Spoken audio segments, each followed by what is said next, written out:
কলকাতা বইমেলার এসে খুব ভালো লাগছে।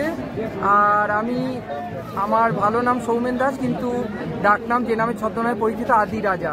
তা আমি আমার পঞ্চম বই, যেটা প্রকৃতির কোলে, আমি তুলে ধরার চেষ্টা করেছি প্রকৃতির কোলে থেকে মানুষের কাছে মানুষের সহজাত বার্তা, যেটা আজকের দিনে খুব অভাব।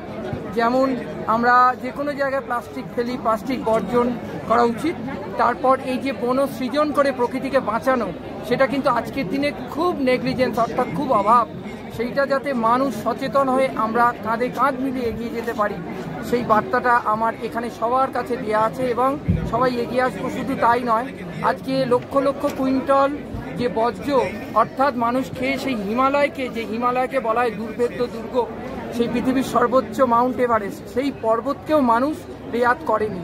সেখানেও কিন্তু মানুষের যে অবিবেচনার পরিচয় দিয়ে, নির্বুদ্ধিতার পরিচয় দিয়ে সেইখানেও মানুষ কলঙ্কিত করেছে, কলুষিত করেছে। শুধু তাই নয়, আমার এই লেখা আছে। আর এই প্রকৃতিকে নিয়ে, প্রকৃতির যে এত দূষণ, সেই দূষণ একমাত্র মানুষের সবচেয়ে কাছের বন্ধু হলো গাছ।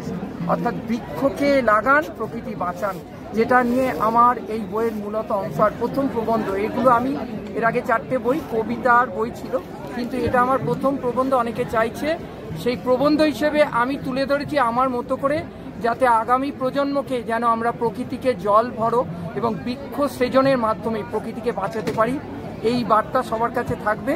আর সবাই এইটা নিয়ে আমরা যাতে বাস্তবেও কাজে করে দেখাতে পারি, এইটা আমি সবার কাছে অনুরোধ করবো। ধন্যবাদ।